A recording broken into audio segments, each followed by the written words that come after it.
The most ambitious part of the Great Society was to try to make desegregation not just a legal fiction, but an actual reality. Protests are expanding. We saw the beginnings of the civil rights movement with the Little Rock Nine and Rosa Parks and the bus boycotts and the rise of Martin Luther King. But in the 60s, of course, it's going to be taken to a whole nother level. JFK was sympathetic to the civil rights movement, but he feared losing Southern support. Remember, he was a politician, and he was worried he would alienate his Southern Democratic brethren. He hoped that by simply enforcing existing laws without new laws, he could achieve actual desegregation. In the 1950s, Northern African Americans had protested housing, education, and job discrimination, and by the early 60s, that has spread to the South. In a really remarkable moment in the history of the Civil Rights Movement, in February of 1960, a group of students, primarily freshmen and sophomores, in Greensboro, North Carolina, will protest Woolworth. Woolworth at the time was a major chain drugstore with a diner. They were everywhere. But they had a policy that they didn't serve African Americans. And so students from this college will go and they will simply sit down at the counter and wait to be served, African American students, as well as some white students who supported them. And there you see them sitting at the counter and you see how they were treated for this. And again, going back to the Little Rock Nine thing, these are teenagers doing this, demanding justice. A really remarkable moment, I think, of bravery in our country's history. Eventually, Woolworth gets so much negative publicity for this, they cave and they integrate. And then pretty soon all the other businesses, or most of them, national businesses anyway, begin to integrate as well because nobody wants to be known as a racist, even back then. These students who start this movement start an organization called the Student Nonviolent Coordinating Committee. You'll notice it's got a black and a white hand shaking, which is nice. This is actually the student branch of the Southern Christian Leadership Council, which is Martin Luther King's group. In 1961, the next year, the Congress on Racial Equality, or CORE, which had been founded back during World War II, will organize what they call the Freedom Riders. This is black and white people, a lot of them are from the North, who are going to ride on buses across the South and force the integration of buses. The integration of public transit had been ordered by the courts in 1956, but it wasn't a reality. The court had said so, but it was just ignored. They travel across the South to desegregate buses, bus stations, and gas stations, and they're met with savage violence, as you can see here, frequently beaten. One of their buses set on fire and burnt to the ground. Robert F. Kennedy sends marshals to guard them. So here the Kennedy administration is stepping in favor of the civil rights movement. And ultimately, the Freedom Riders, I think, were a success. And they also brought to light the policies of the South and kind of the cruelty and the racism of the South, which people began to see on the nightly news every day. And that's really important to the success of the Civil Rights Movement.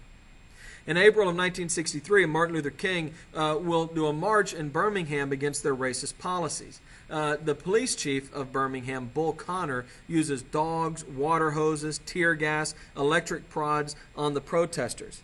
And when Dr. King and his followers do a children's march, they get African American children and march and have them march to the streets for civil rights, the police attack them as well. And the whole thing is broadcast right into your living room on national TV. This is one country. It has become one country because all of us and all the people who came here had an equal chance to develop their talent. We cannot say to 10% of the population, you can't have that right. Your children can't have the chance to develop whatever talents they have. But the only way that they're going to get their rights is to go in the street and demonstrate. I think we owe them and we owe ourselves a better country than that. The governor of Alabama, George Wallace, stands in the doors to stop blacks from enrolling in the University of Alabama, and the marshals, federal marshals, have to come remove him. And that night, Medgar Evers is murdered in Mississippi. Ed Evers himself, a great civil rights leader. And it seems to be the whole thing is boiling over. It's all coming to a head all at once. Just a few months later, on September 4th of 1963, in Birmingham, where the marches took place, a bomb is planted in a Baptist church and blows up and kills 4 little girls who had been playing in the basement. Alabama and Mississippi, combined with TV, made desegregation impossible to ignore. People who never had to think about the way black people were being treated in the South now had it shoved in their face every night.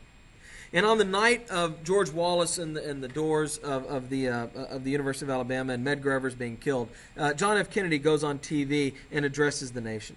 And actually, the voiceover you heard on that audio before is part of that address. He introduces legislation desegregating public places, outlawing employment segregation, and using federal government dollars to enforce school desegregation, as I talked about. The Civil Rights Movement, emboldened by this, will do a march on Washington, D.C. to try to encourage Congress to pass this bill. That's what they were doing there. And on August 28th of 1963, Martin Luther King will give one of the most famous, and rightly so, speeches in all of American history. I have a dream that one day this nation will rise up and live out the true meaning of its creeds. We hold these truths to be self-evident, that all men are created equal. I have a dream that one day on the red hills of Georgia, sons of former slaves and the sons of former slave owners will be able to sit down together at the table of brotherhood. I have a dream. My poor little children will one day live in a nation where they will not be judged by the color of their skin, but by the content of their character. I have a dream today.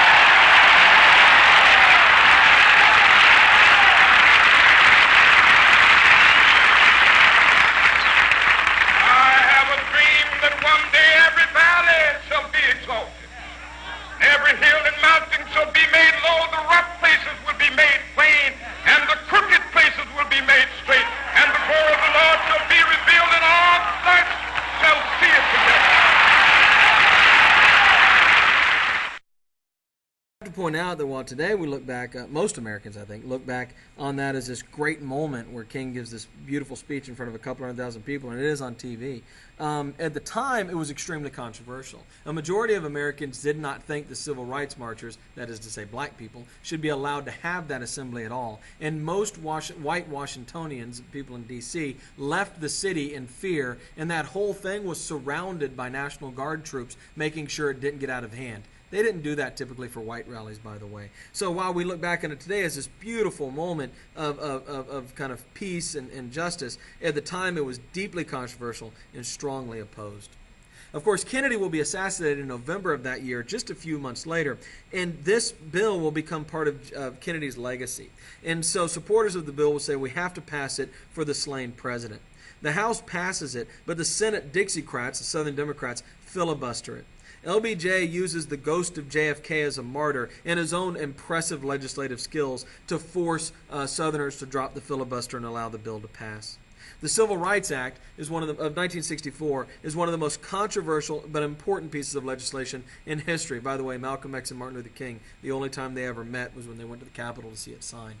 It said that not only will the federal government not acknowledge race, meaning it will not discriminate based on race, but discrimination in places of public accommodation is now illegal. So if you have a place that's open to the public, you can't discriminate based on race. And of course, this was deeply unpopular in some parts of the country and celebrated as the fulfillment of America's moral obligation in other parts of the country.